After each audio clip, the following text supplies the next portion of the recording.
Happiest mind ये particular company focus में है, काफ़ी अच्छी कमेंट्री आ रही है वहाँ पे। और हमारे साथ हैप्पीएस्ट माइंड के MD and CFO Venkataraman Narayanan और president and CEO digital business के सर्विसेज के राजीव शाह दोनों जुड़ रहे हैं कंपनी के बारे में बातचीत करने के लिए। चलिए वेंकटरमण जी, आपसे बात शुरू करता हूँ मैं। जो डेट रेज आप कर रहे हैं एनसीडी के द्वारा करीब 125 करोड़, इसके बारे में मुझे बताएं आप, इसका उद्देश्य क्या है, इसका ऑब्जेक्टिव क्या है? आई एम श्योर कि आपने कुछ ना कुछ टारगेट माइंड में रखा होगा, या तो एक्विजिशन का या ग्रोथ का। इसके बारे में बताएं। गुड मॉर्निंग, हैप्पी होली और happy women's day.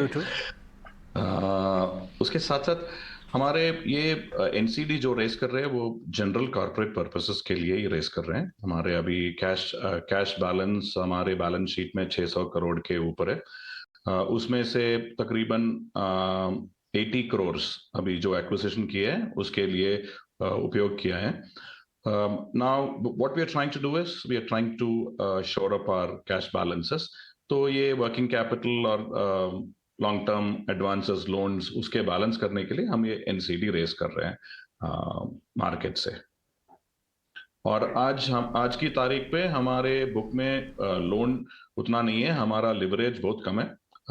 Only working capital के लिए हम बोरो कर चुके हैं। और तो ऐसे देखेंगे तो लॉन्ग टर्म लोन ये 3 साल के एनसीडी है, तो ये पहला लॉन्ग टर्म बोरोइंग हम मार्केट से करा रहे हैं।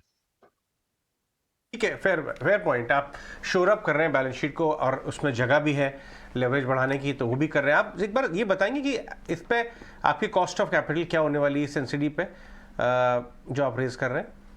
हमारा cost of capital 91 T bill के जुड़े हुए, सो 91 डे टी बिल प्लस 2.3% के आसपास है हमारा रेट, जो अभी हमें मिल चुका है इस एनसीडी पे। इस महीने के एंड के पहले हम ये क्लोज करने के लिए देख रहे हैं अभी।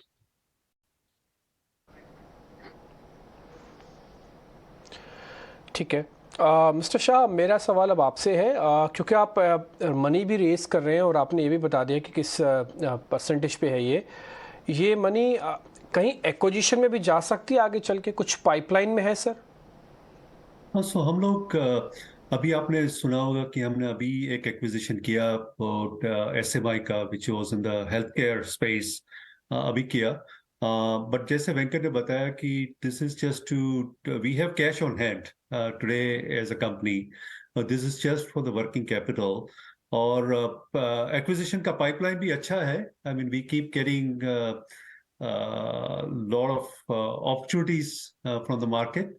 बट आप तो जानते हैं कि वो एक्विजिशन बाइनरी होता है, इधर 0 और 1, और पूरा इवेल्युएट करना है। और हमारा क्राइटेरिया भी स्ट्रिक्ट है, because we want to have digital companies to be acquired. At the same time जो हमारा ग्रोथ में सपोर्ट दे सके और ज़्यादा ग्रोथ बढ़ा सके, वेदर इज वर्टिकल जोग्राफी, वो सब देखते हैं। सो आपके सवाल के मुताबिक एक्विजिशन का पाइपलाइन स्ट्रांग है and will continue to look for good opportunities. Mister Venkataraman, एक लास्ट सवाल आपसे, क्योंकि हमने देखा जो आपने अब तक जो एक रेवेन्यू गाइडेंस दी थी वो थोड़ी सी कंजर्वेटिव जरूर दी थी। एक बैंड दिया था आपने 20 से 25% का है, वेराज आपकी अगर 9 मंथ्स के रेवेन्यू रन रेट देखें तो वो लगभग 26% रही है। तो आगे भी क्या ये जारी रह सकता है? रेवेन्यू गाइडेंस 25% का था, और अगर आप देखेंगे कांस्टेंट करेंसी में 9 मंथ पीरियड में वी हैव डन अबाउट 26.6%। तो रेवेन्यू गाइडेंस के ही लाइन पे अभी चल रहा है। अभी Q4 खत्म होने के बाद हमको पता चलेगा कि यह साल का कैसे रहेगा। मार्जिन गाइडेंस में हमने बताए थे कि वो हम 22 to 24% करेंगे, और for the last 10 quarters 11 quarters our EBITDA has been 26%, 25 to 26% plus। तो अब अगर आप देखेंगे अगले साल का प्लान अभी बन रहा है, तो हमको देखना है कि हमारा रेवेन्यू और मार्जिन कैसा रहेगा।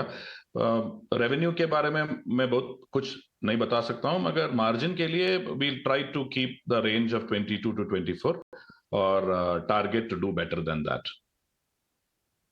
4% का आप मार्जिन गाइडेंस यहाँ दे रहे हैं। ऑल राइट, जो आपके बेटा गाइडेंस आपने FY23 के लिए ही देते हैं उसे ही रिट्रेस कर रहे हैं आप, ठीक है।